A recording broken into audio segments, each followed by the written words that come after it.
I live south of where the proposed line is. I was part of the, well, you might say the area they started out with.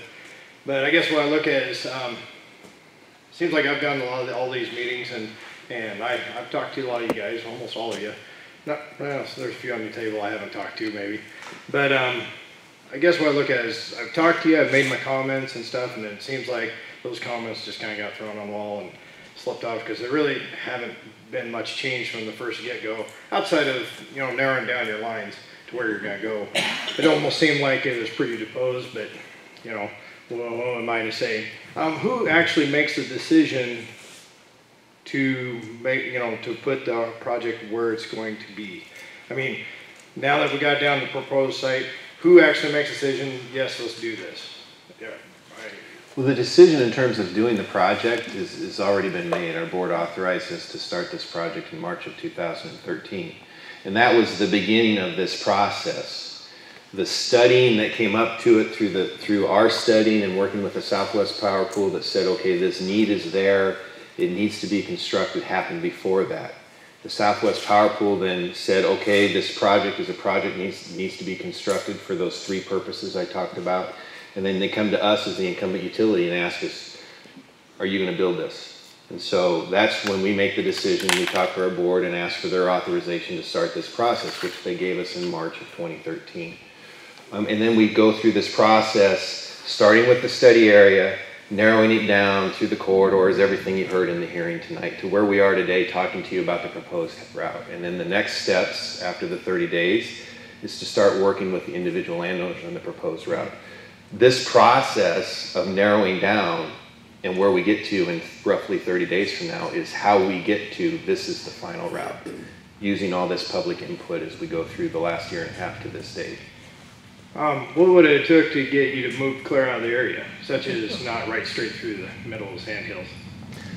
I mean, what would it took to move it off to the one side or the other, or down south? Or I mean, I know that there's ice storms down there, and we don't have any up here by your models.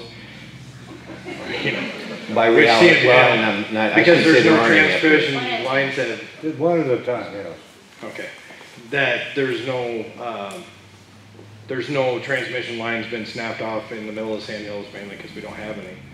But the thing is that what I look at is you just chose a path, really didn't study it up. I mean, we've talked about that. But why not move if it's for the reliability of it, and you only got 34 miles of actual roads and accessibility to it outside of marching through marshes and sand hills and everything, when you could have had it next to a road access, a lot easier, even highway access going farther up north, since, you know, there's not as many ice storms as he said. But also you could be tapping into that through the line, the transmission line that goes around through the Niobrara access, or the other direction. To go right through, there's no way of tapping into it except for one end and the other. It just seems, you know, maybe, yeah, there's a little more cost to it going around, but yet you have easier access. And in the long run, you would actually be cheaper to go where you're not marching through all these hills. And you have to continue to do that year after year, checking on it. And if, God forbid, any ice storm come through, you're going to have to go fix it all in the marshes and through the junk again. And so, in the long run, costing you more money. There's also another thing that we've talked about it with the engineers. I don't know if I've talked to you, Clint. I think there's another guy I've talked to. He was here. I seen him. He's an engineer, and I asked him about these. You're putting the lattice towers on the eastern end of this, right? We're putting the lattice towers in the areas without access. The far eastern 25 miles would be on steel poles. Okay, and so that throughout the Sandhills where you don't have a lot of access, you're putting the lattice towers. And with those, you're not going to be taking a cement trunk and you're not putting any cement. You're actually putting those spikes into the ground 20 to 40 feet is what you said, right? Yes, we're putting helical piers in instead of drilled concrete piers. Okay.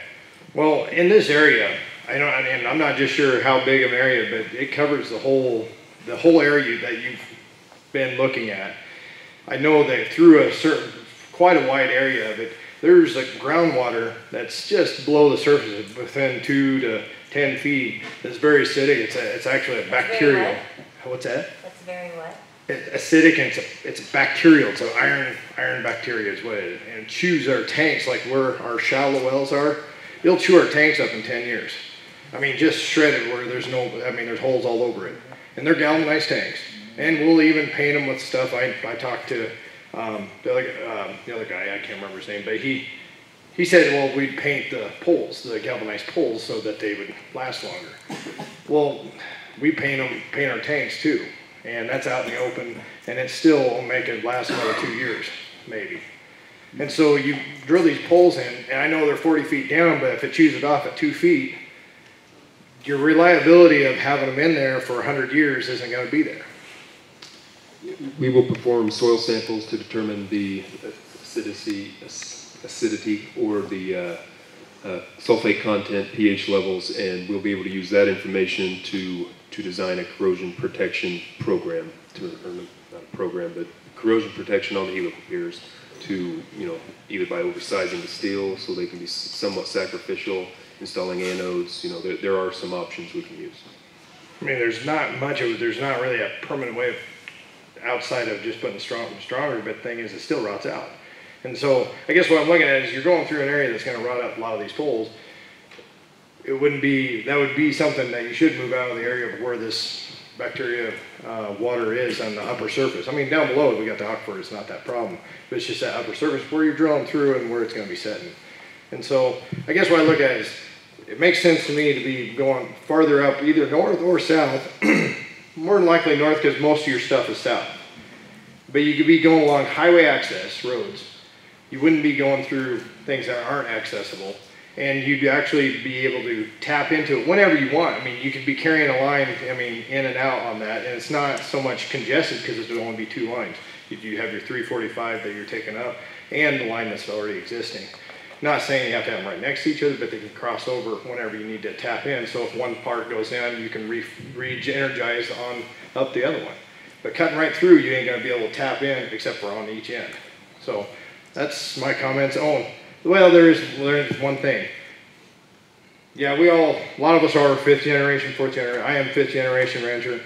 And you've got the cost level of poles rotting, and you've got cost level of going through a lot of crappy stuff and no access to it. But you also got a pretty stubborn bunch of people that you're going across. That's gonna cost you a lot in court fees. A lot. I know that you only had 2 contestants on a line that you went down south with. That was the only people you had to condemn. But I think you're gonna have a few more here. And so just in cost level in your court, you might wanna move out of this area and take it to the north or take it to the south. Thank you.